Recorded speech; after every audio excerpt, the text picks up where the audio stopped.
Hi Ross, great to see you today. Good to see you. Fantastic location, flat light, no harsh shadows or anything like that. We're going to be testing out these new macro lenses. You have the new macro 105 f2.8S on your Z7 II. That's right. I've got a Z7 II here. I have the 50mm f2.8. Looking forward to seeing how sharp these are going to be and just putting them through their paces. You've chosen a fantastic location here today. Talk me through what we're going to do.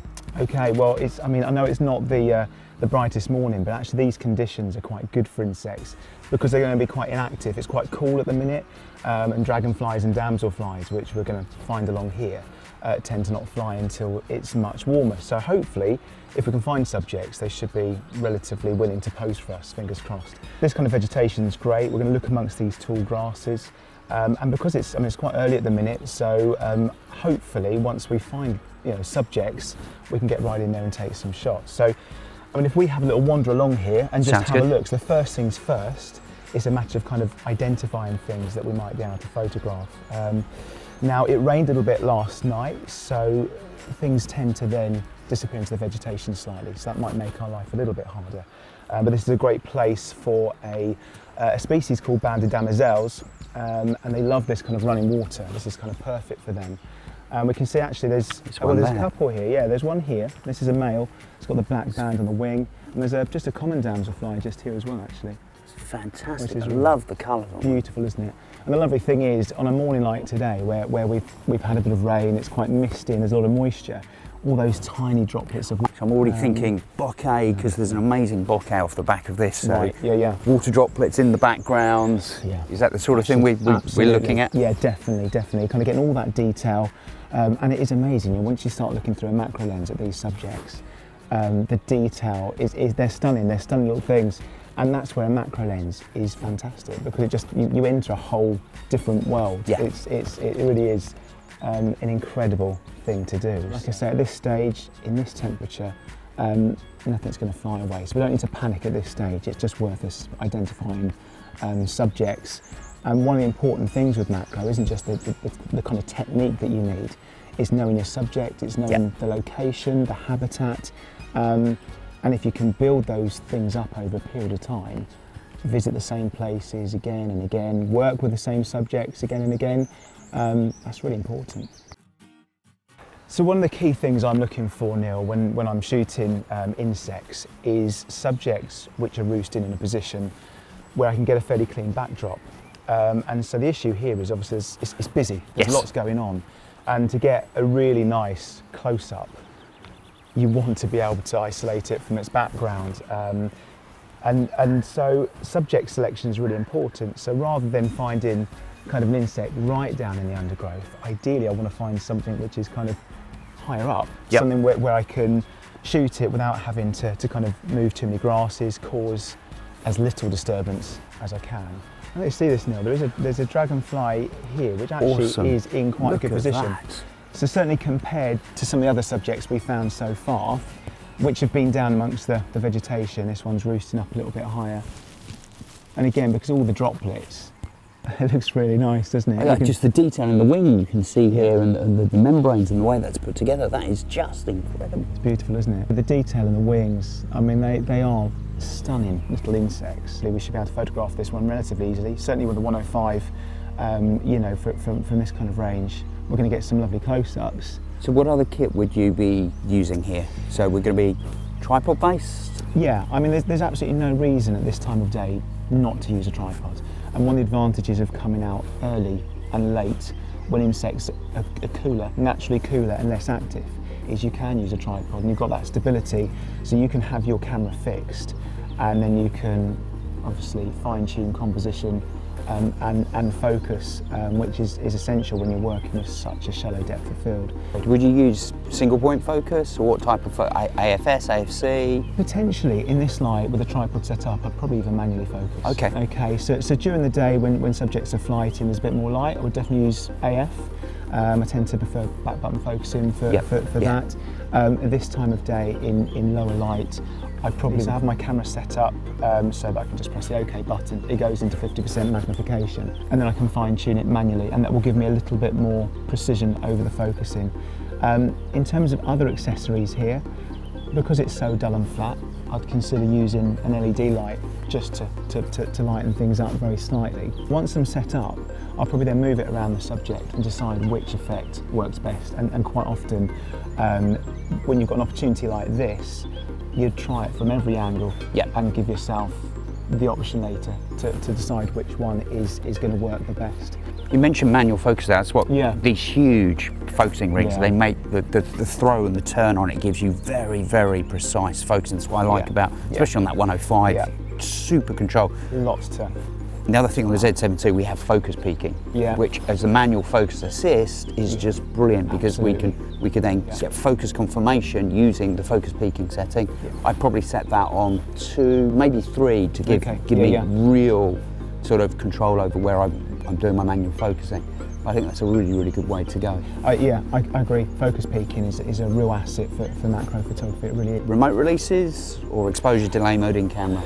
Normally I'd use some kind of cable release. I prefer that. You know, a 2-second time, delay. It can work, but if there's any movement at all, which there typically is, you've really got to kind of have one hand on the focusing ring, the other on the shutter release, and doing those things simultaneously. Any delay can be a problem.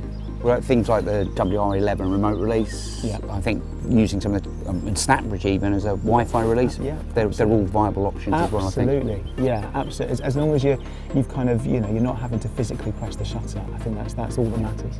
So I think what we should do now is go and grab our tripods, come back here, start setting up, and hopefully start getting some shots. No, this looks, I can't wait to photograph this. Let's go. Well, let's do it. Excellent. Brilliant. So although it's quite dark because of the kind of drizzle and cloud today, actually it's in some respects doing us a favour, because you can see this dragonfly, all the tiny droplets just on its kind of legs, its wings. The detail's beautiful. Well, I can see it even from here now, just on the wings. We've got that translucent, just the water, just like the bokeh on this is going to be just special, isn't it? Yeah, it should be really nice shots. So, I mean, probably what I'll do now is take some handheld shots, kind of get an idea of my composition. We're going to have to be quite careful of obviously disturbing surrounding vegetation. We don't want to obviously knock the insect. Obviously, the welfare of the subject always comes first. So we've got to be very, very careful.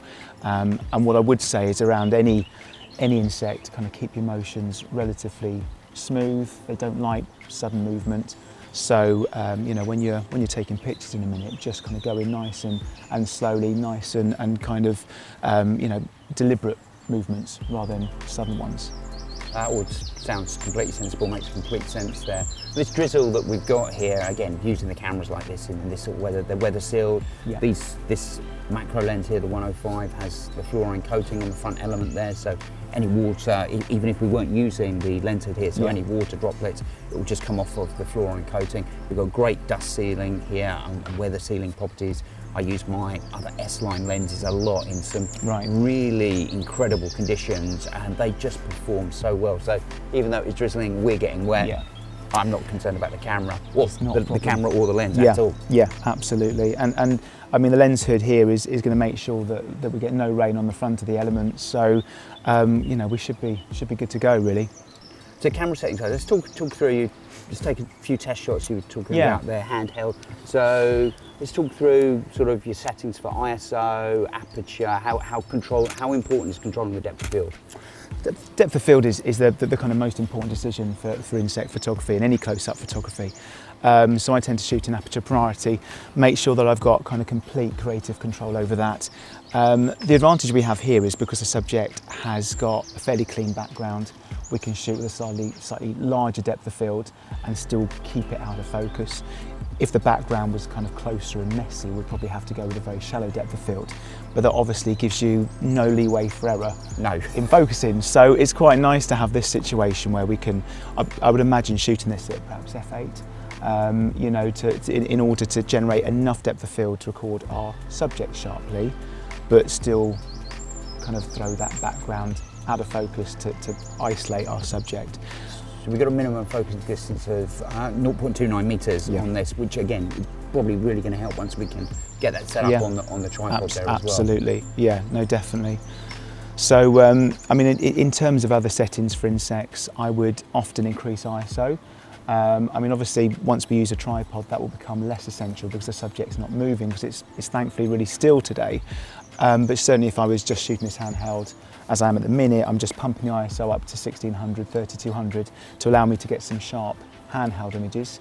And I mean, as you know, the performance of these cameras with a high ISO are fantastic. So what sort of shutter? We're talking handheld here. You've got in-body stabilisation switched on. This is a VR-enabled lens. Yeah, I mean, this is the thing, that the technology now is so good, and that's one of the reasons why, you know, the Z7 II is obviously with the in-body stabilisation is great for kind of handheld insect work. Certainly it's going to be helpful here. Shooting at higher magnifications, you may not be able to get away with quite the same low shutter speeds as with other scenes. And certainly here, you know, I'd want to keep my shutter speed above 200th of a second, ideally. That would be my aim. Once we get on a tripod, I'd go a little bit lower, that's not a problem. So let's get going, shall we? So I'm kind of, at the minute, just using the back button focusing, just a single point and just kind of trying to overlay that just over the insect. And it's really important with macro photography, because your depth of field is so shallow, to try and keep the plane of focus parallel to the subject. So if I kind of come in from this angle and focus on the eye, then the body's going to just drift massively out of focus.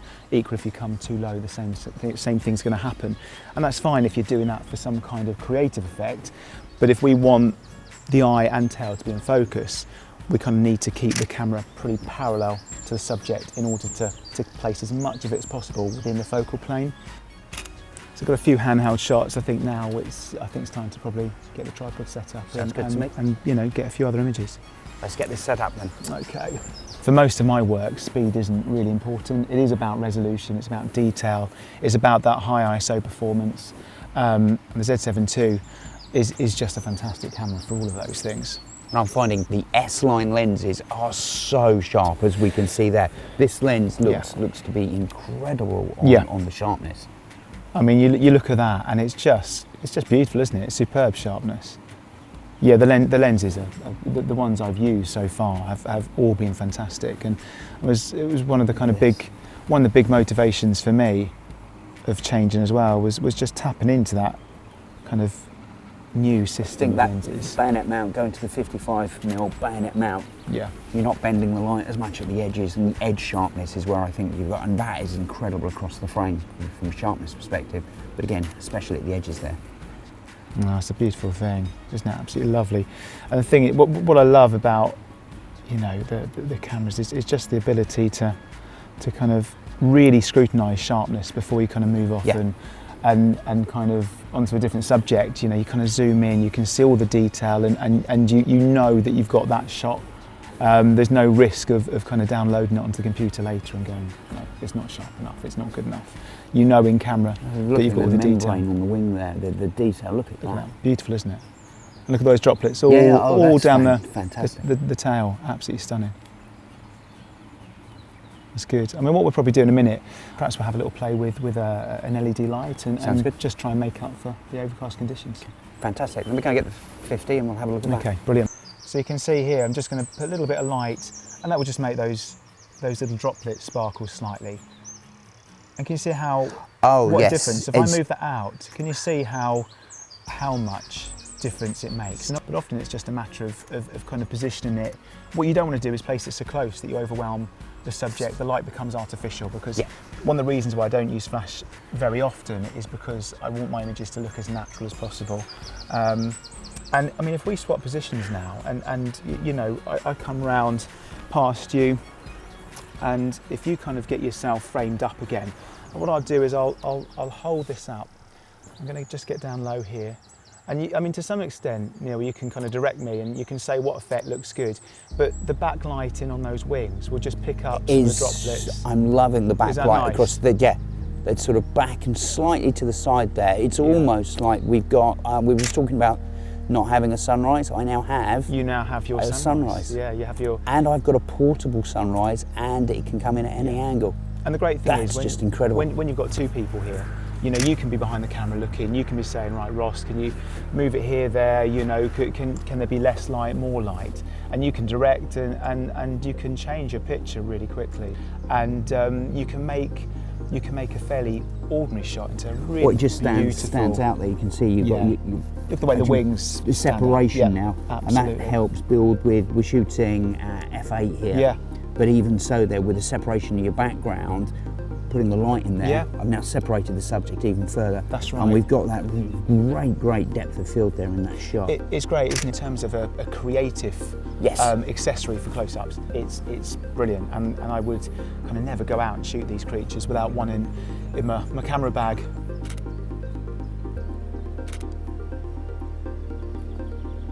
It's just finding that balance where you're not overwhelming the natural light too much, so it becomes, it becomes obviously artificial. It's just giving you a little bit of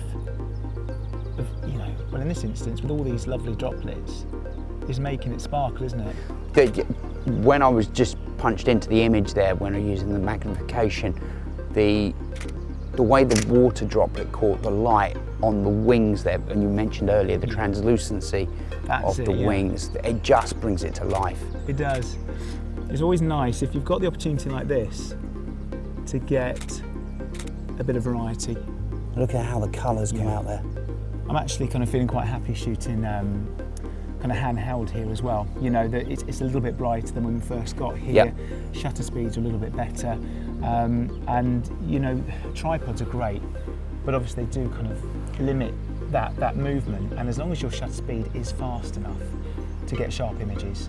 Yeah, I'm shooting here. I'm 200th of a second f8. I'm on auto ISO, and it's hovering around 2,500 ISO, which I know Z7 is easily handleable. Yeah. No, excellent. Excellent. Well, I think probably we can say thank you very much. This little we'll leave him alone. Dragonfly. Leave him alone, and then get on with the rest of the day. See what else we can find. Let's do that. Brilliant. Excellent. When you start looking through a macro lens, you can lose so much time, I find. Yes. You kind of come out, and before you know it, a couple of hours have passed, and you've taken all these images, and you often can't plan to a great degree. A lot of macro photography is opportunism. You kind of come out, you happen to see things, and it's kind of grabbing those opportunities then.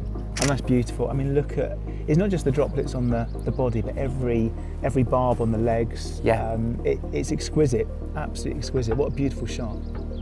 I'm really liking this lens. And so, thoughts on that? You've got the OLED display on the top there. Yeah, which is really neat, really nice, and had a little play with that earlier on, and the ability to kind of change aperture on the lens is really nice. I think once I get used to that, that's something I'll use quite a lot, especially with handheld photography, just being able to quickly alter the aperture, taking pictures and being able to quickly change depth of field whilst kind of not having to really think about it too much and get a range of shots. So that's going to be great. But the lens is, I mean, it's lovely. It's really nice. I mean, it feels like a really nice piece of kit. It's not too heavy, but it just feels substantial all at the same time. And I mean, looking at the picture in the back of the camera, it looks incredibly sharp. It's so sharp. Yeah, absolutely. I mean, they look beautiful, and yeah, it's going to be a great addition to my camera bag. I'm going to need it back. Sorry, can't have it. Up early this morning, we finished the shoot. That was rain, fog, drizzle. It's not stopped us though. Amazingly sharp lenses. 105, what are your thoughts? Yeah, really, really impressed. It's a really nice kind of weight for kind of shooting handheld. It's not too heavy. Felt really steady with it today. The images look bitingly sharp. The detail we've been recording with both lenses have been fantastic, and it's a nice working distance as well for insects. You're kind of able to stay far enough away that you're minimising disturbance. So yeah, first impressions, excellent. No, it's a great lens. I love that focal length as well. Yeah. I've done a lot of weddings, events, commercial portraits, and I'm just sort of looking at these trees here, and the bokeh we're getting off of that, I'm thinking as a portrait lens, that's just going to be amazing. So sharp as well. The detail on your subject will be brilliant. Out of focus area is very controllable, so it's going to be really, really good from that regard. Video, this I think is going to be great on video. Actually, both of them are going to be great on video.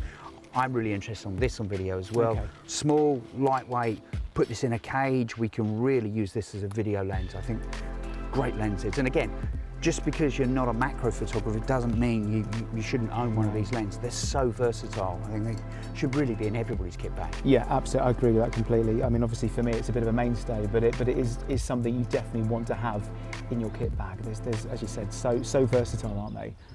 No, it's been great. I'm thinking it's been so great. Should we go and have a look to see if they're still there? Yeah, let's do it. More than yeah, why not? Excellent.